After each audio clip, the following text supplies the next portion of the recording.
ఈ సీజన్లో ఏమైందంటే రాజాసాబ్ లాంటి సినిమా, ప్రభాస్ లాంటి స్టార్, ఆయన కూడా ఒక హారర్ జోనర్ నమ్ముకోవడం. పెద్ద హీరోలు, పెద్ద పెద్ద స్పాన్ ఉన్న ప్రొడక్షన్ హౌస్లు కూడా హారర్ సినిమా వైపు ఎక్కువ మొగ్గు చూపిస్తున్నాయి. ఇది కూడా ఒక అడ్వాంటేజ్ అనుకోవచ్చు ఇలాంటి 100% అండి. కాకపోతే ఒక చిన్న కరెక్షన్ ఏంటంటే, ప్రభాస్ గారు హారర్ జానర్ ని నమ్ముకోవడం కాదు, ఆయన ఏ జానర్ చేసినా వర్కౌట్ అయిపోతుంది. హారర్ జానర్ ప్రభాస్ గారు నమ్ముకుంది, హారర్ జానర్ ప్రభాస్ గారే నమ్ముకుంది. ఆ జానర్ కి అడ్వాంటేజ్ తప్ప ఆయనకు కాదు. ఆయన already he's a rebel. Sir ఇది వరకు హారర్ సినిమా అంటే ఓ మిడిల్ ఏజ్, ఒక మిడిల్ స్టేజ్ ఉన్న హీరోలు కానీ, చిన్న హీరోలు కానీ, కొత్త హీరోలు కానీ ట్రై చేసే జానర్. అంతే. పెద్ద పెద్ద బడ్జెట్ పెద్ద హీరోలు వచ్చి కూర్చోవడం ఇదంతా జరిగేది కాదు. ఈ మధ్య అది బాగా డెవలప్ అయింది. And it's a very good thing also. ఎందుకంటే ఇప్పుడు చాలా మందికి హారర్ సినిమాలు ఇష్టం ఉంటుంది. ఫర్ ఎగ్జాంపుల్ ప్రభాస్ గారి ఫ్యాన్స్ లో కూడా చాలా మందికి హారర్ ఫిల్మ్స్ ఇష్టం ఉంటాయి. వాళ్ళు ఎంత హ్యాపీ ఫీల్ అవుతారు ఇప్పుడు ఆయన హారర్ కామెడీ చేస్తున్నారు అనగానే. ఇప్పుడు చిన్నపిల్లలు వాళ్ళందరూ కూడా వెళ్ళి హారర్ కామెడీ బాగా ఎంజాయ్ చేస్తారు కదా ఆయన చేసేది. So it's good. అండ్ ఆయన మీరు అబ్జర్వ్ చేస్తే ఆయన రీసెంట్గా చేస్తున్న సినిమాలు అసలు ఏ సినిమాకి నెక్స్ట్ సినిమాకి పోలిక లేదు. So every film is different from the next film. And that to ఆయన ఇన్ని సినిమాలు ఇంత తక్కువ టైంలో చేయడం అనేది అసలు లిటరల్లీ ఎవరు చేయట్లేదు.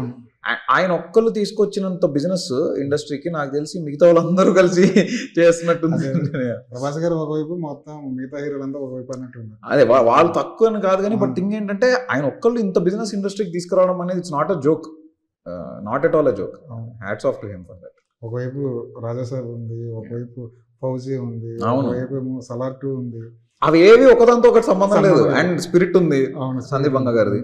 అసలు ఒక్కదానికి ఇంకోదానికి పోలికే లేదు. I don't know how he jumps around from character to character and set to set ఎలా జంప్ అవుతారో తెలియదు కానీ, but hats off to him for his dedication.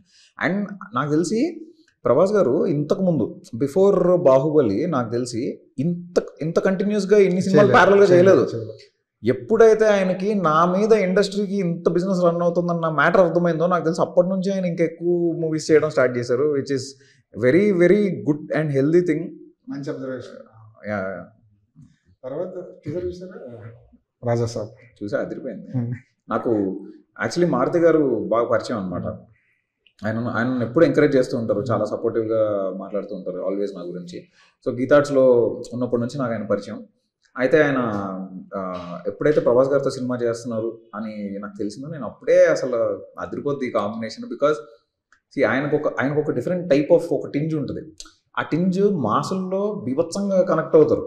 So when I understood that okay ఈయన హారర్ కామెడీ, ఇప్పుడు ప్రేమ కథ చిత్రంతో ఆయన షేక్ ఆడిచ్చారు థియేటర్లను, అది మనకు తెలుసు. సో అలాంటి ఆయన ఇప్పుడు ఒక ప్రభాస్ లాంటి స్టార్ని ఆయన చేతిలో పెట్టి బడ్జెట్ పెట్టి అన్ని పెట్టి పండగ చేసుకో అంటే ఆయన ఊరికే వదిలిపెట్టరు కదా. So 100% I'm sure he must have done a very very good job.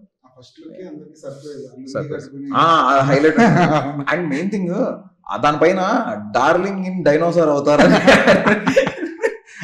అది చూసి నేను మారుతి గారికి ఇమ్మీడియట్లీ మెసేజ్ పెట్టా, అసలు అదిరిపోయింది అసలు ఇది డైనోసార్ అవుతారు అనేది. చాలా డైనోసార్ ఇన్ డార్లింగ్ అవుతారు.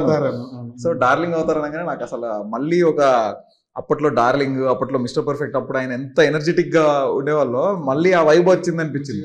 Bujjigadu is one of my favourite films. అందులో వెళ్ళి టిప్పర్ లారీ వెళ్ళి స్కూటర్ని కుదితే ఎలా ఉంటుందో తెలుసా అనగానే అమ్మని భలే చేశాడు కదా ఈయన. అండ్ అందులో డైలాగ్ డెలివరీ కానీ పీక్స్ అది అసలు. అందులో ఇట్ట లాగితే 100 మీటర్లు తాడొస్తుందట. అండ్ భలే ఉంటుంది అదంతా భీమవరం స్లాంగ్. అండ్ ఇంటర్వెల్ దగ్గర కూడా మోహన్ బాబు గారు ఐ లవ్ యూ రా సాలా అంటే ఐ లవ్ యూ సాలా అని పడుతుంది ఇంటర్వెల్లో. సో నాకు భలే అనిపిస్తుంది. అది one of my favourite films అది కూడా. పూరి గారు మంచి కష్టం రాసిన సినిమా, ప్రభాస్ గారు అంతే ఈస్తూ చేసిన సినిమా. కరెక్ట్ 100%.